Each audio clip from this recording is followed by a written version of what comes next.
Assalamu alaikum wa rahmatullahi wa barakatuh. I hope everyone's well. Bismillah, walhamdulillah, wa salatu wa salam ala rasulillah sallallahu ala nabiyyina Muhammad wa ala alihi wa sahbihi. Rahmatika arhamar rahimin. We're back again with the continuation of the story of Shu'aib alayhi salam in Juz number 9. Now, what happened? They threatened to actually exile him if he refuses to follow what they're saying. So, a lot of heated conversations are happening. And what Allah is trying to tell us that the people that, the ones who actually don't want to believe, they will never believe. And this is an example of people before you as well. So we're against. They were always against the prophet, and such a commotion will always continue. Like you are also dealing with these kind of commotions in your life. So only people will practice sabr and will get salvation. So someone that wants, someone who's practicing sabr will actually get najat. Now, I number 95. This is a system that has continued with mankind from the beginning. Each time a messenger comes, same thing happens. They make allegations, they start mocking the prophet, but continuing worshipping other gods, and they keep on doing that. So until they become, audacious, and finally, I bring the destruction, and this is what Allah Subhanahu wa Taala is saying. Ayah number 99. Allah tells us that this will be continuing, and this will be repeated, and the nations will come and they will do the same. They'll reject the message. Same thing will happen, so on and so forth. So this is something that's very common. We see that today as well. Today's day and age, something that we're seeing in the world that we live, where there's no messengers, wherever we, as we are the ones who carry this message forward, whenever we speak to people, they just tell us they don't want to know anything about Islam. Now, then we move on to a very important and lengthy part, the story of the past of the prophets, which is Musa alayhi salam, and is brought to a highlight. And why is this? Because at some of Allah actually speaks about some of the people, they get to the height of the power. With the power, they consume. They mesmerize people and make people blindly follow them. And that we see today's day and age with the superpowers, the powers like America and all the European powers that mesmerize people, even the Muslims even there, and we want to abandon our own ways. One of them was Fir'aun, and this is what Allah wants to highlight. So much power that he had, and so many sorcerers with him, and this is mentioned in ayah number 111. Also, Fir'aun had a council, and these counselors were always telling him, they were urging him, and they were bringing new laws for the people that were living, the Bani Israel. In at the end, he challenges the council actually tells him to challenge Musa alayhi salam. Musa is on his way. Allah says, drop your stick. As soon as he drops his, the stick follows all of the other things, the ropes and the snakes that the sorcerers and the magicians actually had forward. This is the contest that's happening in front of thousands of people. One's watching that. Well, now all these sorcerers and magicians, they go in prostration and they say, "We believe in the Lord of Musa, the Lord of Harun." Now, Fir'aun gets really crazy. Even the council says, "Are you going to let these people go like that?" So they can carry on. They won't take they cannot take any other lord except for you. So this mentioned in line number one. Quran starts to make some, you know, they use his power, suppress the people. Allah sends down the signs, and this is how Allah teaches us. Before I crush the enemies, I always send. Allah is always sending a warning first before the disaster comes. I'll allow them to believe in the signs, and now the signs start coming down. This is mentioned in Ayah 130. Anyone, they're the locusts, they're the stones, they're the mice, they're the frogs, they're the blood. And all these signs Allah subhanahu wa ta'ala is sending down for the of Fir'aun. So each time a sign comes down, they beg to Musa alayhi salam, oh Musa, we believe in your Lord.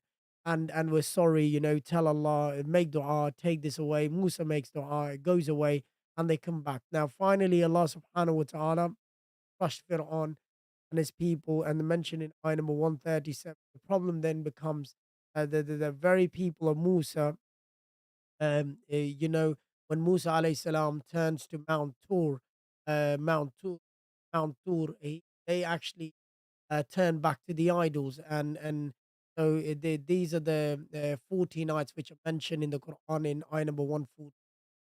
So Allah speaks about the description, the time Fir'aun, the time that wanted to be Allah, they fell on the ground, and it is the mountain, even the mountain us, we can't even take the iota of the sight of Allah subhanahu wa ta'ala, then you won't be able to do that as well. So Musa alayhi salam wakes up and Allah gives him the commandments. He back people, he finds them. This is mentioned in ayah number 148 and 140, worshipping a golden calf. Now, he says to his brother, "Why didn't you stop these people from doing that?" He gets really angry, and he makes them stop worshipping the calf. These people start going against the commandment now, simply to just believe in Allah subhanahu wa ta'ala. This is what we believe in Allah. And they start to say, we want to hear Allah, and so want to basically take 70 members of the people now listen to Allah subhanahu wa ta'ala. Then they go to listen, and they want to see him. Allah subhanahu wa ta'ala lifted the mountain right above their heads. And that's the point. They say, okay, we believe. And this is reverting back to the time of the Prophet.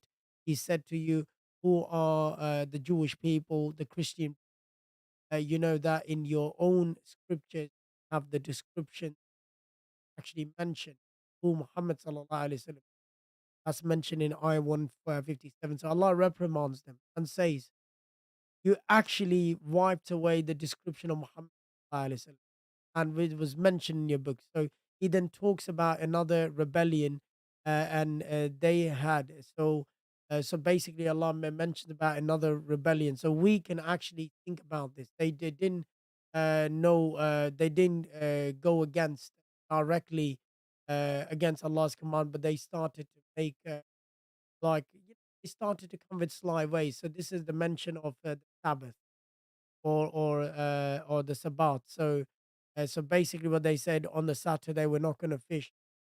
And so that Allah Subhanahu wa Taala put the fish out on a Saturday.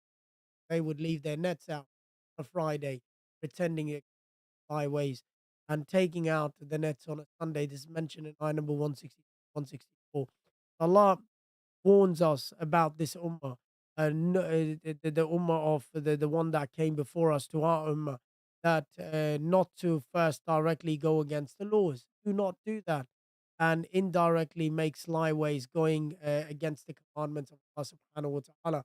So ayah number 172 reminds us the Jewish people and the Christians, we took a covenant that we believe in Allah. Once we come to the earth, we all did when we were still in our souls. So we all took a covenant. This is mentioned in ayah number 170. Allah says, who are you are now on the earth, and I'm telling you that the two things, if you don't actually believe in this message, you will be put into the fuels and the fire of hell. And if you come towards this beautiful message, I will give you, a beautiful place to dwell in. And if and such is the of Allah subhanahu wa ta'ala, and justice of Allah, mentioned in ayah 180.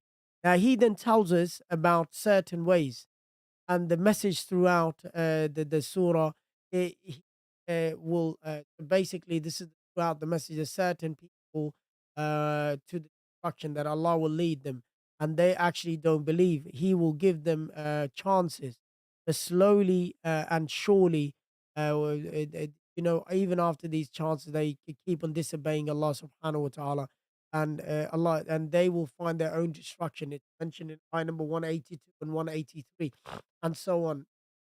He then tells us look at me now, start questioning you and your gods. Can they actually help you in any way?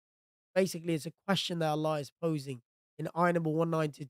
If they actually call, or if they actually do something for you, or they can then obey them. And it is mentioned in ayah 193. Do they have hands, feet, eyes, or ears? You see, mentioned in ayah 195. And then Allah says, in the end, Allah says, Inna waliyullah, that Allah is the guardian who has revealed this book and tells you to be aware of the shirk that we will, and basically whoever falls into the traps of shirk, Allah is warning them clearly. End of juz number 9, towards the end, we start looking at Surah Anfal and about this is the time and the qadr. And Allah subhanahu wa ta'ala is telling us how weak, how fragile, that the Ummah were, they could have easily been wiped out. He counts the qualities of Sahaba. They were special, how angels came to help, and it's the Sahabas, their hearts would tremble, their eyes would shed tear, they would establish prayer, they would spend for the path of Allah. And truly, the believers, Allah subhanahu wa ta'ala is saying in the Quran, is mentioning, they had fear of Allah subhanahu wa ta'ala in their eyes. And subhanahu wa ta'ala, when Allah subhanahu wa ta'ala, when He quotes the qualities that they were fearful, that they would go out to Badr, and Allah subhanahu wa ta'ala told them to go fight with the people, and they were actually unarmed. It talks about specifically about how the angels' help came down, mentioning ayah number 12 and to 14 and so on. And Allah talks about, angels came down and helped them, and there is no point turning away from the message, small in number. And okay, so Allah, sorry about that. So yeah, I think it's disconnected there. Allah is saying you were weak people, and you were small in numbers, and I gave you strength. I gave you help. So mentioning ayah number 20, the same thing, will happen again. So the life will repeat.